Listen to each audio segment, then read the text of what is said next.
सो मेरा क्या है, ग्रेडिंग मेरा क्वेश्चन है। अब क्या है, मेरा क्वेश्चन है ग्रेडिंग। तो ग्रेडिंग क्या होता है, ग्रेडिंग के meaning, types and it's uses. मैंने और भी जगह पे चेक किया, क्रोम भी किया, गूगल भी किया, नोट्स भी देखा, दूसरे बुक्स में भी ट्राई किया, पर क्वेश्चन के आंसर्स बहुत ही लेंदी बन रहे थे, बहुत लेंदी बन रहे थे। तो ये बुक में सबसे छोटा था, तो मैं दे रही हूँ। ज़्यादा नहीं, 2 पेज का बस प्रिपेयर करना। अरे 2 पेज में ना हार्डली 40 लाइन ही है बेटा, उसमें से 2 डायग्राम बैठेंगे, 2-3 डायग्राम ही बैठेंगे, थोड़ा सा ही लिखना है, ठीक है। तो डरो मत कोई। तो ग्रेडिंग क्या होता है वो देखो। अच्छा, मुझे बोल सकते हो ग्रेडिंग कैसे काउंट होते हैं? अच्छा अच्छा, फर्स्ट ग्रेड कौन सा बोलते हैं? वैल्यू पकड़ते हैं। हाँ, जी फर्स्ट ग्रेड मैम, कौन सा है? जैसे हम A1 ऐसे करते हैं ना, उसको ए 10 से हम लोग कंपेयर करके करते कंपेयर करके करते हैं, राइट। अगर मैं बोलूँ A+ मिला है, तो परसेंटेज में कितने मार्क्स आ जाएंगे अराउंड? हैं। 90 above, 90 above, 95 above sir. 90 above, 95 above, उससे बोलो। तो याद रखो, हर एक ग्रेड के लिए 10 पॉइंट्स का डिफरेंस है, 10 पॉइंट्स का डिफरेंस रहता है। मैं कुछ आपको शो कर रही हूँ यहाँ पे, उससे पहले आप क्या करोगे ये देखो, ठीक है। ये वाला सिंपल, पहले ये ग्रेड समझो, फिर इंट्रो लिख देना, ख़त्म हो जाएगा, ज़्यादा नहीं। हमारे पॉइंट्स में हमें एक्चुअली सारे लोग समझाते हैं कि तुमको स्टार्टिंग से एंडिंग तक पढ़ना चाहिए, बट जो क्वेश्चन आपको पता रहता है ना, उसका डायग्राम जल्दी से देखना, रिकॉल हो जाएगा। रिकॉल होने के बाद जंप करना इंट्रो में, तब देखना क्विकली पकड़ोगे कि 2 मिनट में, मतलब होता है ना लास्ट मोमेंट वाला प्रिपरेशन, तो 5 मिनट में ग्रेडिंग होगा, ऐसा वाला है 5 मिनट। तो ग्रेड क्या है, हमारे परफॉर्मेंस लेवल्स के रिलेटेड मैं दूंगी। These are the performance objectives, ठीक है। ये सारे परफॉर्मेंस ऑब्जेक्टिव्स और परसेंटेज बेस में भी बोल सकते हो। OABCD, O फॉर आउटस्टैंडिंग, कहीं कहीं पे ई में लिखते हैं तो E फॉर एक्सेलेंट आ जाता है। आउटस्टैंडिंग और एक्सेलेंट परफॉर्मेंस को हम O ग्रेड देते हैं। A for above average, very good. B for average, इसको गुड बोलते हैं। C for below average, poor condition और poor performance. D for inadequate, very poor. ठीक है, ये समझ आ गया कि OABCD रहेगा। आप चाहो तो और भी ग्रेड्स आ सकते हैं। O के नीचे आ सकता है A+A, B+B, C+C, D+D, divisions और भी हो सकते हैं, ठीक है। तो ये जो मेथड था वो एक गया, और एक डायग्राम दिखा रही हूँ आपको। यहाँ पे और एक डायग्राम है, ग्रेड फिर से आ गए OABCD। अभी देखो स्कोर परसेंटेज में आपने क्या बोला था मैम, सबसे हाईएस्ट वाला 90-95% से जाएगा, बट 80% से अबव जितना है यहाँ पे रखा गया। अभी ये डिपेंड करता है एजुकेशन सिस्टम में डिफरेंट वेज से, मतलब डिफरेंट आप जो पेपर्स यूज़ कर रहे हो, या फिर डिफरेंट जो स्ट्रीम रहता है, डिफरेंट जो आपके कोर्सेज अवेलेबल हैं, उसके बेसिस पे यह अलग अलग पैटर्न में भी हो सकता है। किसी में 90% अबव को आपने O ग्रेड में रखा है और A+ में रखा है, तो किसी में आपने 80% वाले को भी रखा है। सो 80% एंड अबव को हम काउंट कर लेते हैं O में। A वाला कितना है 70 to 79, B वाले में कितने हैं 60 to 69%, C वाले में कितने हैं 50 to 59%, D वाले में कितने हैं लेस देन 50%, लेस देन 50%। ये जो मैंने टाइप्स बोला ना, ये जो ग्रेड सिस्टम में परफॉर्मेंस लेवल को ऐड किया गया, तो इसको बोलते हैं grade performance level, grade performance level. तो यहाँ पे ऊपर क्या था, स्कोर परसेंटेज में था, तो इसको बोलते हैं absolute grading method, absolute grading method. तो एब्सोल्यूट ग्रेडिंग मेथड, और एक ग्रेड परसेंटेज में आता है, जैसे कि ग्रेड हम मेंशन करें OABCD। O में कितना है, टॉप 7% ऑफ ए क्लास और ग्रुप, मतलब हम अभी काउंट करें परसेंटाइल के बेसिस पे, परसेंटाइल के बेसिस पे। सपोज मेरे क्लास में 90% 7 बच्चों ने रखा है, 100 बच्चे मेरे क्लास में हैं, 7 बच्चों ने क्या 90% रखा है, तो हम क्या मेंशन कर सकते हैं, टॉप 7% ऑफ ए क्लास और ए ग्रुप, ये O वाले हैं। अगर बोल low middle 24 of A class, ठीक है, मिडिल बीच में जो 24% के बच्चे हैं, 24% बच्चे हैं, वो क्या है A ग्रुप रखे हैं। मिडिल 38, उसके बाद से 38% तक आप बिलो में जाओगे, so middle 38% of A class वो B ग्रेड में है। उसके बाद बॉटम मिडिल में 24% जो क्लास है वो रखे C ग्रेड। लास्ट जो 7 वाले हैं 7% के हैं, वो रखे हैं D ग्रेड। अभी काउंटिंग कर देना कितना हुआ, 48 प्लस 14 टोटल 100 में हो गया 14 और इधर 38। 48 मतलब हम काउंट कर लेते हैं फिर भी, 8 4 12 1 62 एंड 62 38 दैट इज द 100।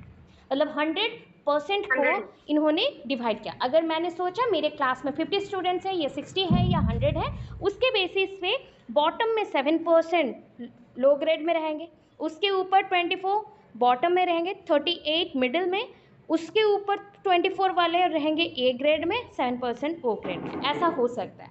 अभी ये परसेंटेज अप डाउन कर सकते हैं बच्चों के परफॉर्मेंस के बेसिस पे, ठीक है। तो ये आपका रिलेटिव ग्रेडिंग मेथड है, इसको रैंक बोला जा सकता है, परसेंटाइल रैंक भी बोलते हैं। प्रोफाइलिंग इसके बेसिस पे होता है। अगर जैसे कि आप स्क्रूनेस चेक करना चाहते हो या कुटोसिस चेक करना चाहते हो आपके ग्राफ्स में, तो इसको यूज़ किया जाता है। तो इस सेगमेंट का अगर स्केल बनाते हो तो ऐसा कुछ स्केल आएगा। अगर मैं चेक करूँ, ये आपका 38% वाला है, 38% है। ये आपका 24% 24%, ये आपका 7% 7%। सो दोनों के तरफ इक्वल दिया गया ना, तो दैट इज़ द पॉइंट, ठीक है। ऐसा एक ग्राफ प्लॉट होता है, जितने भी बच्चे रहते हैं उस बेसिस पे ये ग्राफ प्लॉट होता है। इसको नॉर्मल कर्व बोलते हैं। अगर जिस बार सोच लो कि कोई बेसिस पे अगर इधर का पॉइंट चाहते हैं हम लोग नेगेटिव है, इधर का पॉजिटिव है, और ऐसा हो गया ये 38 है, ये आपका 20 हो गया, और इधर आपका 11% हो गया, तो ग्राफ आपका कुछ ऐसा डाउन हो जाएगा, इधर नॉर्मल है, ठीक है। सो ये क्या हो गया, ग्राफ चेंज हो गया। अगर बोला जाएगा अगेन कि ग्राफ यहाँ पे कैसा हो रहा है कि ऐसा हो गया, तो परसेंटेज में चेंजेस आते जा रहे हैं, परसेंटेज में चेंजेस आते जाएंगे। सो ये इसके बेसिस पे कर्व्स काउंटिंग होते हैं, ठीक है। डिसीजन इसी के बेसिस पे लिया जाता है। अब स्टार्टिंग वाला पोर्शन हम पढ़ देते हैं, हो जाएगा। So grading system calls for providing letter grades. हम लोग ग्रेडिंग सिस्टम को क्या करते हैं ना, ये लेटर ग्रेड्स के लिए यूज़ होता है। बच्चों को हम एजुकेशनल अचीवमेंट में देते हैं, डिक्लेयरिंग दैम कि वो पास हुए कि फेल हुए, ठीक है। कोई असाइनमेंट में, कोई वर्क पे, कोई एग्जामिनेशन में वो पास है या फेल है। और इसका पॉइंट है 100 point scale, 100 point scale, numerical value पे 100 पॉइंट स्केल पे रहेगा। It is prefer to the old system of percentage marking due to the following reasons. इसको ओल्ड सिस्टम बोलते हैं परसेंटेज मार्किंग का। पहला, it is simple to assign grading instead of exact numerical. अभी सोचो, एक बच्चा ने रखा है 65, एक बच्चे ने रखा है 61, तो दोनों को हमने सेम ग्रेड दिया। एक बच्चे ने रखा है 80, एक बच्चे ने रखा है 85, तो दोनों को हमने सेम ग्रेड दिया। तो मतलब थोड़ा सा जो लिटिल बिट एरर रहते थे पहले के चूजिंग में, कि बच्चों को चूज़ करते हुए जो लिटिल बिट एरर रह सकते हैं, उसके बेसिस पे हम लोग सेम ग्रेड में डाल देते थे, ठीक है। सो जैसे कोई बायसनेस ना हो, कोई एरर ना हो, इसलिए मतलब एरर को लेके कोई बात ना बोले, इसलिए इसे रखा गया था। Examiners do differ in their marking due to subjectivity and standard of their marking. देखो, एग्जामिनर्स डिफर कहाँ पे कर रहे हैं ना, उनके मार्किंग में डिफर हो रहा है अगर सब्जेक्टिविटी और स्टैंडर्ड में चेंजेस आए तो। Grading lessens the subjectivity. Gradings depend अपन किसके ऊपर डिपेंड करता है, सब्जेक्टिविटी पे, अनरिलायबिलिटी पे। मतलब जो अनरिलायबल है, जो रिलायबल नहीं है बिल्कुल भी, जिसका इन्वेस्टिगेशन नहीं हो सकता। सब्जेक्टिविटी जो लेंथी पोर्शंस हैं, जिसको हम ज़्यादा पढ़ नहीं सकते या जज नहीं कर सकते। In the old system one can see A provision of, मतलब ऐसा प्रोविज़न रहता था पास और फेल, और डिविजन्स देना, परसेंटेज देना, ये डिपेंड करता था। तो उस टाइम पे ना एक एक मार्क के डिफरेंस में भी बहुत बायसनेस और झगड़े हो जाते थे। सो दैट बोर्ड ने ये सिस्टम स्टार्ट किया, कैटेगरीज में ग्रेडिंग कैटेगरीज लेके आए, पास और फेल के साथ साथ ग्रेड्स देना स्टार्ट किया। Generally various subjects have various ranking. तो बहुत सारे सब्जेक्ट्स हैं जहाँ पे बहुत सारे रैंकिंग है और बहुत डिफरेंट टाइप के स्कोर्स आ सकते हैं। सो इसलिए इसको एग्रीगेट में और टोटल मार्क के साथ पास फेल करके डिविजन्स को दिया जाता है। और इनएक्यूरेट अगर स्टैटिस्टिकल डेटाज आ रहे, कुछ एरर्स रह रहे, तो उस एरर्स को आउट करने के लिए ग्रेडिंग सिस्टम का यूज़ होता है। Grading system aims at providing good alternative for getting read of the defect. मगर मतलब सोच लो, कुछ डिफेक्टिव पॉइंट्स रह गए, उसको करेक्ट करने के लिए इसे यूज़ कर सकते हैं। Grading system also provide scaling. Scaling uniformly scale कर सकते हो basis on the comparison and combination. Evaluation process के साथ सब्जेक्ट के बेसिस पे हम कर सकते हैं। ग्रेड्स में आपका ABCD आप यूज़ कर सकते हो, या फिर OABCD यूज़ होता है, जो कि रिप्रेजेंट करता है O for outstanding, A for very good, B for good, C for poor and D for very poor level of performance. तो ये आपके बेसिस पे हो गया।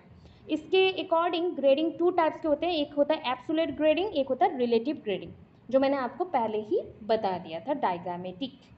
सो इतना है। बैंक क्या है जानना है, ठीक है। क्वेश्चन बैंक ना अपने लैंग्वेज में बोलने say that is a collection of questions particularly based on any topic, any subject, ऐसा ही है ना। सो क्वेश्चन बैंक एक्चुअली क्यों बनाते पता है? कोई चीज़ जैसे होता है ना, सोच लो कि आपके पास ना वार्डरोब है, आपका अलमीरा, ठीक है, अलमीरा है एंड उसमें आपने बहुत सारे कपड़े रखे हुए हैं। सो उसमें से आपको कहीं पे जाना है तो उस बेसिस पे, ओकेजन पे आप क्या कर रहे हो, एक कपड़ा निकाले और पहन लिया और मिरर पे देखने लगे कि आपको कैसे दिख रहा है। अगर आप सही नहीं दिख रहे तो आप खुद को थोड़ा सा मेकओवर देते हो, अगर वो भी सही नहीं लगा तो उसको चेंज करके दूसरा आप कपड़े लेके आते हो, फिर से पहनते हो, ठीक है ना। सेम थिंग हम क्वेश्चन बैंक में करते हैं। क्वेश्चन बैंक में भी वैसे सोच लो, क्वेश्चन का अलमीरा है, वहाँ पे क्वेश्चंस रहते हैं, डिपॉजिट होगा, बैंक बोला गया, उसमें से कुछ क्वेश्चंस को हम यूज़ करेंगे, एज पर आवर नीड हम उसको एडिट करते हैं, बदलाव लाते हैं, उसमें कुछ नया बना सकते हैं, प्रीव्यू कर सकते हैं कि कैसा दिख रहा है या इस क्वेश्चन का आंसर बच्चे कैसे दे रहे हैं, और उस क्वेश्चन को स्टोर कर सकते हैं, क्योंकि हर एक क्वेश्चन का वैलिडेशन होता है, हर एक क्वेश्चन में रिलायबिलिटी होता है, इंपॉर्टेंस कुछ है ना। सो क्वेश्चन को कहाँ पे यूज़ कर सकते हैं, जस्ट लाइक हम कोई क्वेश्चन के टॉपिक को यूज़ कर रहे हैं, और मतलब आपके जो मैथ ओलंपियाड्स होते हैं उसमें, या फिजिक्स के ओलंपियाड्स हो रहे हैं उसमें, या फिर आपको क्वेश्चन आंसर पूछा जा रहा है, आपके कितना आप नॉलेज रखते हो उसके लिए। तो अभी डिपेंड करता है कि कौन से कैटेगरीज पे हम रखेंगे क्वेश्चंस को। क्वेश्चंस के कैटेगरीज उनके सब्जेक्ट के बेसिस पे हो सकता है, क्वेश्चन के कैटेगरीज बच्चों के लेवल्स के अकॉर्डिंग, लेवल ऑफ अंडरस्टैंडिंग के अकॉर्डिंग, IQ के अकॉर्डिंग कर सकते हैं, ठीक है। So that is a collection of questions from a question bank. It allows you to create, preview and edit stored question, ठीक है। Question banks can store question with categories. The categories can be limited to being used on the site, course and quiz level. हम इसको on the spot, मतलब अभी हमें ज़रूरत है, मैं आपको टॉपिक पढ़ा रही हूँ तो इस रिलेटेड जितने क्वेश्चंस हैं मैं आपको पूछ लूँगी, तो that is on the spot, site पे ही, मतलब जहाँ पे काम करें वहाँ पे ही पूछ लेना है। कोर्स के ड्यूरिंग आप पूछ सकते हो या क्विज लेवल पे भी यूज़ कर सकते हो। नेक्स्ट, ये question bank is plant library, समझ आ गया, प्लांट लाइब्रेरी। ये एक लाइब्रेरी जैसा है, जैसे लाइब्रेरी में किताबें होती हैं ना, पुस्तकें होती हैं, वैसे ही हम यहाँ पे क्या करते हैं, क्वेश्चन को प्लानिंग करके सेट करके रखते हैं। और यहाँ पे क्या रहता है, क्वेश्चंस के आइटम्स भी रहते हैं, मतलब टेस्ट आइटम्स, जिसके बेसिस पे हम क्वेश्चन के लाइब्रेरी बना रहे हैं। एंड इसके थ्रू क्या हम फुलफिल करते हैं, प्री डिटर्मिन्ड पर्पसेस, हमारा जो पर्पस है, हमारा जो नीड है, उसको हम फुलफिल करते हैं। Question bank should be prepared with the most care, जितना आप केयर ले सकते हो क्वेश्चन बैंक बनाने के लिए आपको लेना पड़ेगा। एज टू कवर, मतलब कवर क्या करना है, एंटायर प्रिस्क्राइब टेक्स्ट, जो भी आपका पूरा बुक है, एंटायर टेक्स्ट है, उसको कवर करना है, मतलब उस टॉपिक के लिए हमें क्वेश्चंस बना रहे थे। क्वेश्चंस कभी ना हैपोजिट नहीं बनाए जाते, क्वेश्चंस को एंटायरली पढ़ने के बाद ही आप एनालिसिस कर सकते हो कि which one is very important, उस बेसिस पे आप पूछ सकते हो। अभी देखो, रडनर एक पर्सन है, एजुकेशनिस्ट है, आप कैसे लिखेंगे आपको मैंने बताया हुआ है, एज पर रडनर और according to Rudner, inverted comma start and उसमें मेंशन करना है। एंड आइटम बैंक समझ रहे हो ना, एक ऐसा बैंक जहाँ पे क्वेश्चन के आइटम्स रहते हैं, वो शॉर्ट क्वेश्चन, लॉन्ग क्वेश्चन, सब कुछ रहता है। Is defined as an organised collection of test item. Organised collection, मैंने क्या बोला, अभी बोला ना, सेक्शन ए में मैंने शॉर्ट क्वेश्चन रखा, सेक्शन बी में मैंने थोड़े से बड़े क्वेश्चंस रखे, और लॉन्ग क्वेश्चन को रखा सेक्शन सी में। मैंने क्या किया, ऑर्गेनाइज करके रखा और अरेंज करके रखा। That can be assessed for the test development, आपके डेवलपमेंट के लिए हम उसको यूज़ करेंगे, टेस्ट डेवलपमेंट के लिए। Purpose of question bank, question bank का पर्पस क्या है, ये इम्प्रूव करता है टीचिंग लर्निंग प्रोसेस को, आपके टीचिंग लर्निंग प्रोसेस को इम्प्रूव करता है। Through instructional efforts the student growth will be obtained. देखो, मैं अगर आपको ऐसे ही इंस्ट्रक्ट करते जाऊँ, हर एक पॉइंट पे आपको हेल्प करते जाऊँ, आपको जितने भी लगे कि कुछ हेल्प नहीं मिल रहा है, बट एक्चुअल बेसिस पर आपको ये बेनिफिट क्या मिलेगा आपको लास्ट में पता चलता है। सो ऑब्वियस आपका ग्रोथ हो रहा है, तो ग्रोथ हम जो डिसाइड करते हैं बच्चों के लिए, वो क्या कर सकते हैं, ऑब्टेन कर सकते हैं, इससे बताना नहीं पड़ता, वो ऑब्वियस ऑब्टेन हो जाता है। टू इम्प्रूव इवैल्यूएशन प्रोसेस, आपके मूल्यांकन विधि को हम इम्प्रूव कर सकते हैं। ये पूल ऑफ टेस्ट, देखो पूल में क्या रहता है बताओ, स्विमिंग पूल, वैसे और एक बोलते हैं जीन पूल और स्पीसीज पूल। मतलब देखो एक ऐसा पूल जहाँ पे बहुत सारा ज़्यादा अमाउंट का चीज़ रहता है, ठीक है। इस पूल में क्या प्रेजेंट है ना, टेस्ट आइटम्स जिसके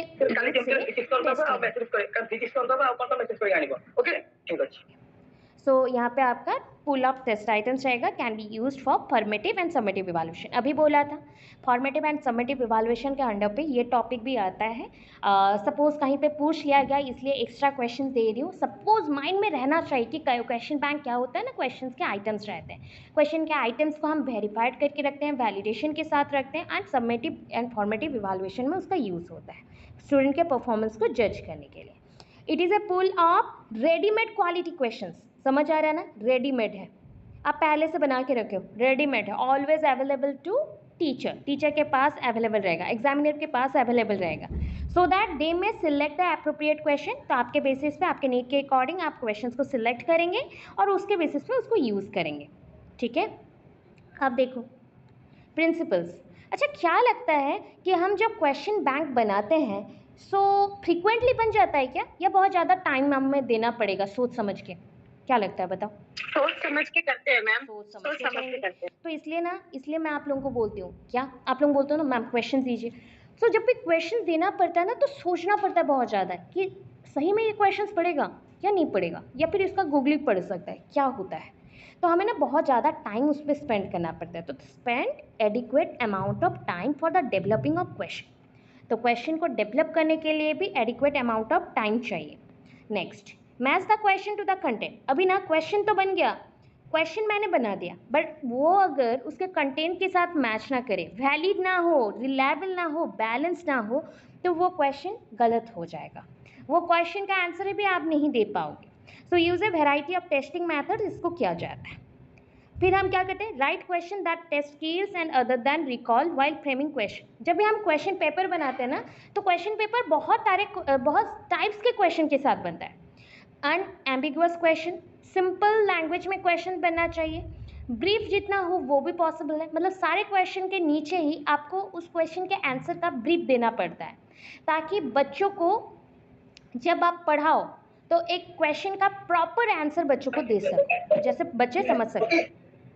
इसको हम यूटिलाइज कर सकते हैं, it can be utilise for, ये फोर्थ हो गया, ये टाइपिंग एरर है, करेक्ट कर लेना प्लीज़। हाँ, फॉर होगा, FOR, for preparing review exercises in text book.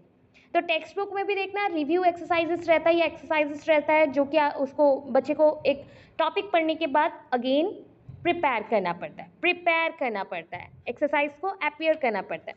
तो it is useful to evaluate people's progress, ये बच्चों के प्रोग्रेस को जानने के लिए यूज़ हो सकता है। शॉर्टिंग करना, ग्रुपिंग करना, इंडिविजुअल क्वेश्चंस को यूनिट वाइज इंपॉर्टेंट है। सो बच्चों ने किस लिए यूज़ किया, प्री टेस्ट में, डेवलपमेंट के लिए, रिव्यू के लिए, रिवीजन के लिए। क्वेश्चन बैंक को स्कूल में रहने से, एस्टाब्लिश करने से बच्चे यूज़ करेंगे उनके सेल्फ इवैल्यूएशन के लिए। क्वेश्चन बैंक का स्टेप्स क्या बोला, रिवाइज करवा रही हूँ।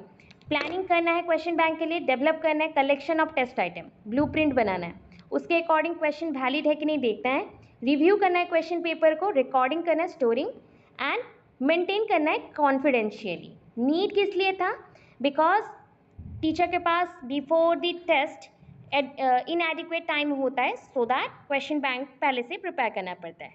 क्वेश्चन बैंक प्रिपेयर करना on the spot time consuming है। क्वेश्चन बैंक के जो आइटम्स हैं और क्वेश्चंस हैं वो स्कूल के थ्रू या टीचर्स के थ्रू प्रोवाइड होते हैं, यूज़ किया जाता है। इसको क्यों रखते हैं ना, इवालुएट करने के लिए क्वेश्चंस को, ठीक है।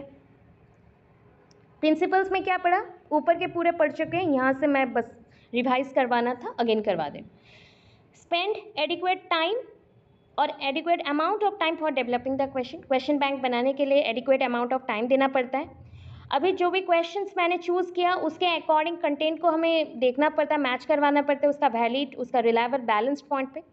Right question that test skill, हम क्वेश्चन ऐसे लिखेंगे जो आपके स्किल्स को टेस्ट कर सके, रिकॉल करवा सके आपके फ्रेम के बेसिस पे। एक ब्लूप्रिंट बना है, फ्रेमिंग किए हो, उसके बेसिस पे क्वेश्चन पेपर बनाओगे।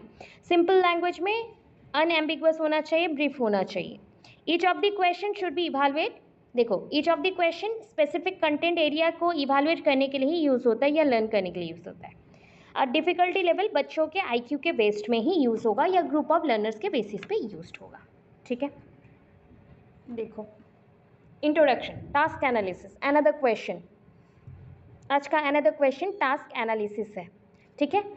Kurukshetra students, knowledge curriculum paper के लिए बोल दूं आपकी यूनिट 3 में सोशियोमेट्रिक पॉइंट के बाद ये क्वेश्चन प्रेजेंट है और क्वेश्चन का नाम कुछ अलग वैसे दिया गया है, that is a criteria for assessing task, या फिर टास्क कितने टाइप का होता है, ये सब।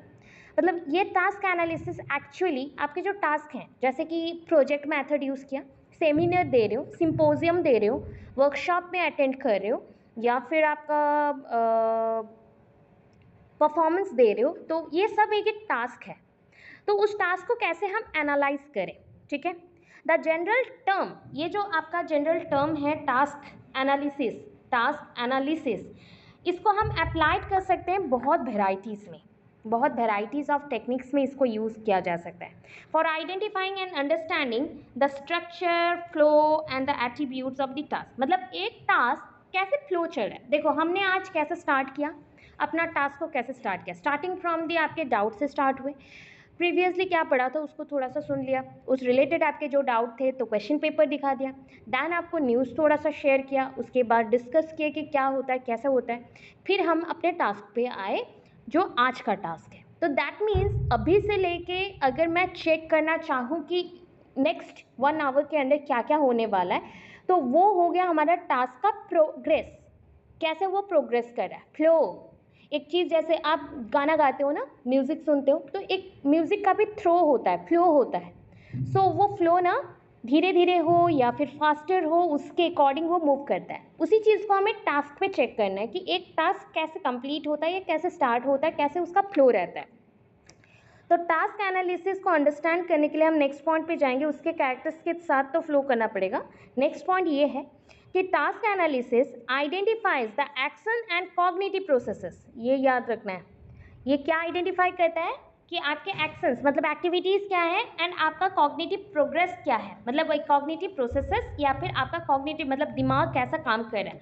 एक यूज़र अपने टास्क को कंप्लीट करने के लिए कैसे स्टेप को फॉलो कर रहा है और अचीव कर अपने गोल को उस स्टेप को फॉलो करते हुए, ठीक है।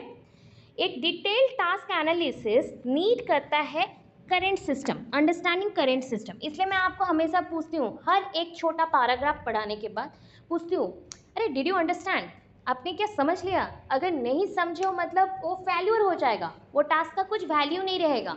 सो we need task analysis to know how much that task will flow, कितना टास्क वो फ्लो कर रहा और कितने दूर तक गया हुआ है, ठीक है। ये टास्क एनालिसिस बताता है, मतलब उसके थ्रू एक इन्फॉर्मेशन कैसे पास हो रहे हैं और इन्फॉर्मेशन कहाँ तक फ्लो हुआ है, उस सिस्टम को बोला गया। These information flows are important for the maintenance of the existing system। देखो ये क्यों इम्पॉर्टेंट है, अगर टास्क फ्लो नहीं सीखेंगे, नहीं जानेंगे कि टास्क कैसे फ्लो हो रहा है, तो अभी के सिस्टम में आप कितना प्रोग्रेस किए हो एग्जिस्टिंग सिस्टम में आपको पता नहीं चलेगा। सो हमें अगेन न्यू सिस्टम में काम करना पड़ेगा, क्योंकि हमें लग रहा है कि ये सिस्टम के थ्रू टास्क फ्लो नहीं हुआ, अगेन हमें न्यू सिस्टम को डालना पड़ेगा। तो उस बेसिस पे ये यूज़ किया गया, ठीक है। Task analysis makes it possible to design and allocate tasks appropriately within the new system। तो टास्क एनालिसिस एक न्यू कंसेप्ट है जो कि पॉसिबल वे से डिज़ाइन किया जाता है एंड एलोकेट किया जाता है टास्क को उसके थ्रू, एंड ये न्यू सिस्टम में आज के एजुकेशन सिस्टम में डाला जाता है। The function to be included within this system and user interface can be accurately specified. तो टास्क एनालिसिस में बच्चे क्या कर रहे हैं और एक पर्सन का फ्लो कितना हो रहा है, कितना टास्क को कंप्लीट कर रहा है, किस वे से कंप्लीट कर रहा है, हम उसे चेक करते हैं। टास्क एनालिसिस देखो डायग्राम, टास्क एनालिसिस हर एक एरो मार्क को चेक करना, यहाँ से टास्क एनालिसिस स्टार्ट हुआ, जो ऑब्जेक्ट पे आप काम कर रहे हो इंटरैक्ट करना है, ठीक है, और उसके व्यूज़ आ गए, व्यूज़ से टास्क तक पहुँचे कितना फ्लो हुआ है जानने के लिए, एंड हम इंटरेक्शन से भी टास्क तक पहुँचे कि कितना आप उसके साथ एक्वांटेड हो या कितना आप जानते हो उस टास्क के बारे में। पर्पस ऑफ टास्क एनालिसिस क्या है, पर्पस आप उस टास्क को क्यों कर रहे हो, what your users goal are. मैं सोच लो मैं आपके ना टास्क को एनालिसिस कर रही हूँ, तो आप मेरे यूज़र हो, तो एक यूज़र का क्या प्रोग्रेस है और यूज़र का गोल क्या है, वो कितना अचीव करना चाहता है, मैं जानना चाहती हूँ।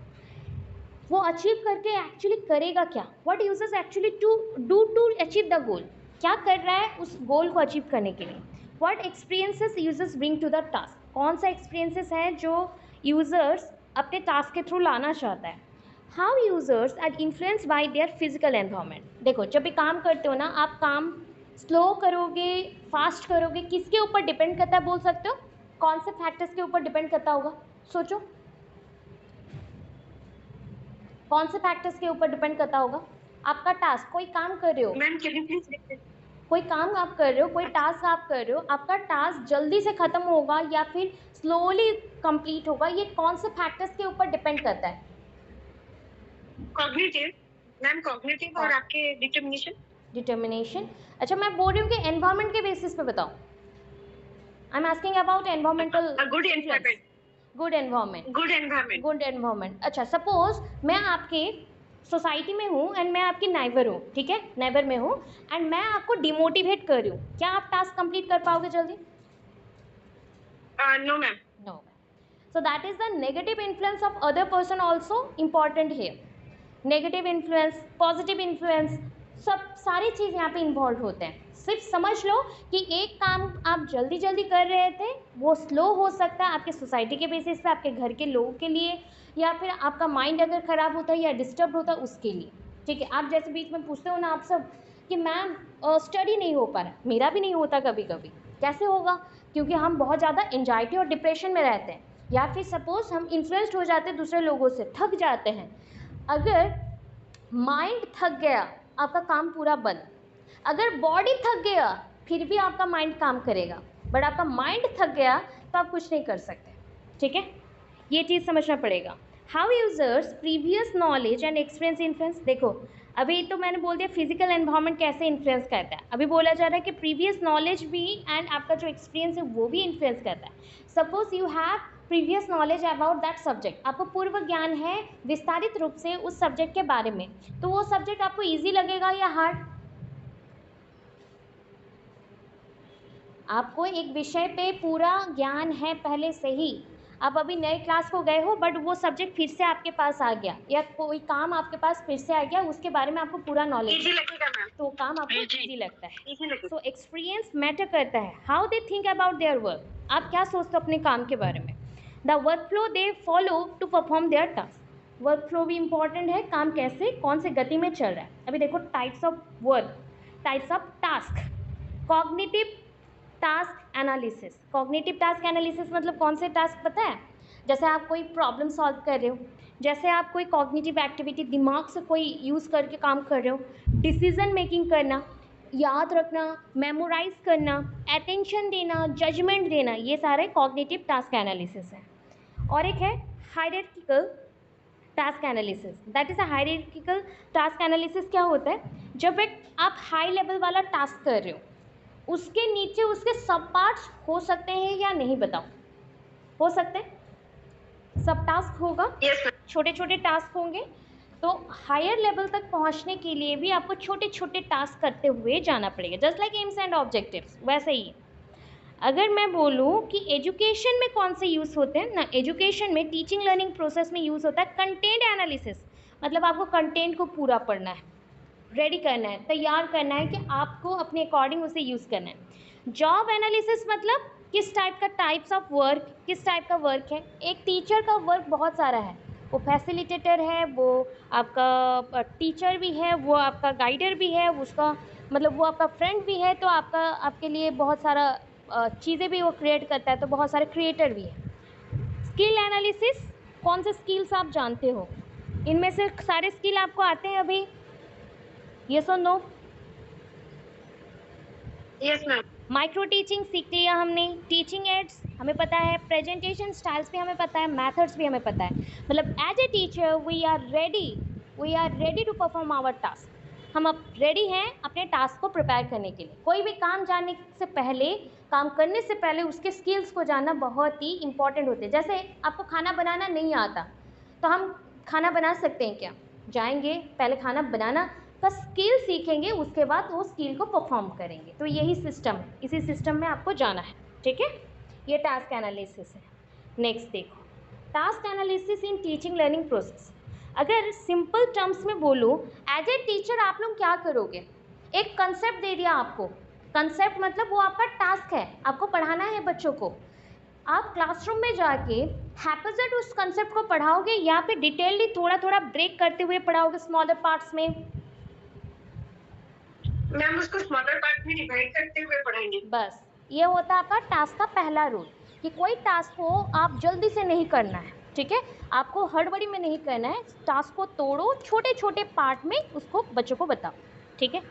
By using task analysis in the classroom, अगर हम क्लासरूम में टास्क एनालिसिस को यूज़ करते हैं तो teachers find that goals are more easily reach, goals जितने भी हैं आपके इजीली फुलफिल हो जा रहे हैं, रिकॉल हो जा रहा है जितने भी मटेरियल्स हैं, स्टूडेंट्स जल्दी से याद कर लेते हैं सारी चीज़ों को, ये फैसिलिटीज़ हैं, सीक्वेंस स्टेप्स सब कुछ को फॉलो किया जा रहा है, एंड सिंपल टू कॉम्प्लेक्स गोल तक हम मूव कर पा रहे हैं, सिंपल से कॉम्प्लेक्स गोल तक हम मूव कर पा रहे हैं। हमारे पास अभी क्या है, मोर अटेनेबल गोल्स हैं और हेजी डायरेक्शंस अभी क्लियर हो गए, मतलब जो हेजी पॉइंट्स है ना, जो पॉइंट्स लगते हैं कि बिखरे हुए हैं, उस पॉइंट्स का कोई वैल्यू नहीं है, वो पॉइंट्स भी क्लियर हो गए।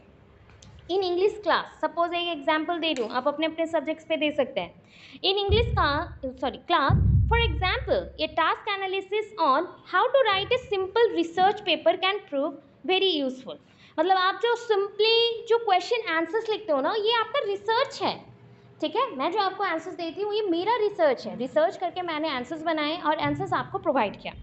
The procedures and strategies approach is highly successful in teaching A lesson, जब लेसन आप पढ़ाते हो उस लेसन में अगर आपने स्ट्रैटेजी, अप्रोच, प्रोसेस सब कुछ यूज़ किया है प्रॉपर वे से, तो ये बहुत ही सक्सेसफुल हो जाता है। तो इसलिए दो चीज़ बहुत इंपॉर्टेंट है, एक है स्ट्रैटेजीज, एक है स्किल, दोनों ही इंपॉर्टेंट है।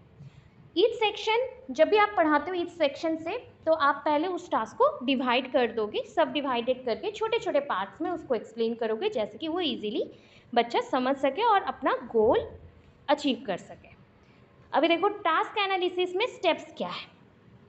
सो पहला स्टेप ये है, एज वी स्टडी, देखो टास्क एनालिसिस का मतलब है कोई एक बड़ा काम है, उस बड़े काम को आप छोटे छोटे पीस में करो, ठीक है, एट ए टाइम मत करो, छोटा छोटा करते चलो, एंड वो मैनेजेबल होगा, एक साथ करोगे तो डर जाओगे, मे बी वो काम आधा अधूरा रह जाएगा, धीरे धीरे करोगे ना तो वो ईजी लगेगा, और जितना टाइम आपको एक काम करने में इतना स्ट्रेसफुल वे से देना पड़ रहा था, आप अगर छोटे छोटे पार्ट्स लेके करोगे, उससे जल्दी और कम समय पे वो चीज़ कंप्लीट हो जाएगा। So once a task analysis is complete, जैसे कि आपका टास्क एनालिसिस कंप्लीट हो गया, it can be use to teach learner, इसको फिर आप यूज़ कर सकते हो लर्नर्स को टीच करने के लिए। So following are the steps mention for the effective implementation of task analysis. तो क्या है, पहले आइडेंटिफाइंग द टारगेट स्किल, पहले हम अपना टारगेट स्किल्स ढूंढेंगे, तो टीचर हो या प्रैक्टिशनर्स हो वो अपना टारगेट स्किल्स ढूंढेंगे, लर्नर्स के लिए यूज़ करेंगे जो, उसके लिए अभी चल रहा इंडिविजुअल एजुकेशनल प्लान बनाना पड़ता है, और इंडिविजुअल फैमिली सर्विस प्लान या गोल्स बनाने पर, उसके बेसिस पे ही हमें लर्नर्स के लिए टारगेट स्किल का यूज़ करना पड़ेगा। एग्जाम्पल, टू सिंपल, पहला चीज़ है टू सिंपल, पहले आप क्या करोगे ना, आप जो आपके लर्नर्स हैं उसके लिए आप डिस्क्रीट स्किल्स और बिखरे हुए छोटे छोटे स्किल्स का यूज़ करके छोटे छोटे सिंपल चीज़ें दे दोगे। जस्ट राइट, अभी logging on to the computer starting the familiar program, ये कंप्यूटर बेसिस पे कुछ दे रहा है, देखो पहले simple, then just right, then too complex, मतलब हम चीज़ों को ऐसा करें सिंपल टू कॉम्प्लेक्स वे में मल्टीपल चीज़ों के साथ परफॉर्म करेंगे। सेकेंड पॉइंट क्या है, identifying the pre requisite skill, अभी जो पहले से स्किल सारे यूज़ कर रहे थे उसी का यूज़ करते हुए हमें जो मटेरियल्स का नीड होगा उस मटेरियल्स पे काम करेंगे, जिसका यूज़ करके हम अपना टारगेट स्किल तक पहुँचेंगे। Then step 3, breaking the skill into components, अभी सोच लो जो स्किल पे काम करे उस स्किल को भी सीखने के लिए छोटे छोटे पार्ट्स में करना पड़ेगा या स्टेप्स को फॉलो करते हुए आगे जाना पड़ेगा। Teachers, practitioners segment the target skill into more manageable component, teacher हो, प्रैक्टिसनर्स हो, जो भी टारगेट स्किल के सेगमेंट्स पे काम करे तो उसको मैनेजेबल करने के लिए ही इसे तोड़ तोड़ के यूज़ कर रहे थे, और उसके ईच स्टेप को वो क्या करते हैं, रिकॉर्ड करके रखते हैं। अब आप बोलोगे मैम ये क्या हो रहा है, याद है आप जब साइकिल्स बनाते हो, कोई डायग्राम साइक्लिक वाला बनाते हो, तो वहाँ पे ना सारे प्रोसेस छोटे छोटे पीस में होते हैं ना, वही सारे हैं। आपका एक टारगेट स्किल के लिए, जैसे माइक्रो स्किल को सीखने के लिए हमें 6 स्टेप फॉलो करने पड़े थे। तो वो छोटे छोटे जो स्टेप्स हैं ना, वो छोटे छोटे स्टेप्स आपके मैनेजेबल स्टेप्स हैं। हमने छोटा क्यों कर दिया? इजीली उसको कंप्लीट कर सके, रिकॉर्ड कर सके। उसको डिस्क्रीट स्किल्स भी बोला जाता है, बिकॉज छोटे छोटे पार्ट्स में मिलते हैं। अभी स्टेप 4 में क्या करोगे? Confirming that the task is completely analysed. अभी आपको लग रहा होगा कि मैम इतना बड़ा बड़ा क्यों दी हूँ? बस समझने के लिए दी हूँ। आप उसको चाहो तो डायग्रामेटिक खुद के वर्ड्स में लिख सकते हो, और मतलब ऐसा चीज़ है कि कहीं पे भी आपको इजीली नहीं मिलेगा। टास्क एनालिसिस क्या होता है कि एक काम आप कितना तक कर चुके हो। टू डू लिस्ट जैसे बनाते हो अपना टू डू लिस्ट, ये कर लिया, ये कर लिया, ये कर लिया, तो उस स्टेप को फॉलो करने के लिए टास्क एनालिसिस होता है। बस स्टेप्स में अच्छे से आप हेडिंग्स याद रखना, अपने अकॉर्डिंग एक्सप्लेन कर देना। तो confirming that the task is completely analyse. इसके बाद लर्नर और प्रैक्टिसनर क्या करेगा और टीचर क्या करेगा? एक्यूरेटली और कम्प्लीटली टारगेट स्किल को रिप्रेजेंट करके उसको कंप्लीट हुआ है कि नहीं एनालाइज करेगा। Determining how the skill will be taught. अभी हम डिसाइड करेंगे, स्किल तो सीख लिया, कैसे उस स्किल को यूज़ करें और टॉट करें और पढ़ाएं। आइदर आप इसको कर सकते हो फॉरवर्ड चेनिंग और बैकवर्ड चेनिंग प्रोसेस में, जैसे कि प्रोग्राम लर्निंग में हमने किया हुआ था। ठीक है, इतना ही प्रोसेस है और ज़्यादा नहीं। तो टास्क एनालिसिस में आपको मैंने 5 स्टेप्स दिए। 5 स्टेप्स को अपने वर्ड्स में लिखना, ज़्यादा नहीं, 2-4 लाइन लिखना। इसका पर्पस, नीड, इम्पॉर्टेंस लिखोगे, टास्क एनालिसिस का इंट्रो दोगे, इतना है काफ़ी। लोग जो टॉपिक सोचते हो ना कि बहुत ईजी है, एक्चुअली वो ईजी है। टास्क एनालिसिस मैं इसलिए बोलती हूँ कि कंसेप्ट को समझ लो, उसमें क्या लिख सकते हो अपने माइंड में लेके आओ एंड प्रेजेंट करना स्टार्ट करो। वो 2 पेज का नहीं, आप 10 पेज का लिख सकते हो। जैसे होता था ना कॉलेज टाइम में, स्कूल टाइम में, एसे कॉम्पिटिशन्स, तो सडनली बोलते थे 1 घंटा पहले ये तुम्हारा टॉपिक है, थोड़ा थोड़ा आइडिया ले लो एंड ऐसे कंपटीशन में बैठ जाओ। सेम थिंग है, सेम थिंग है। टास्क एनालिसिस एक ऐसा कंपटीशन है जहाँ पे आपको टास्क कैसे कंप्लीट करना था उसे सोचना था। Thanks for watching my videos. Guys, please subscribe my channel and share with your friends and family.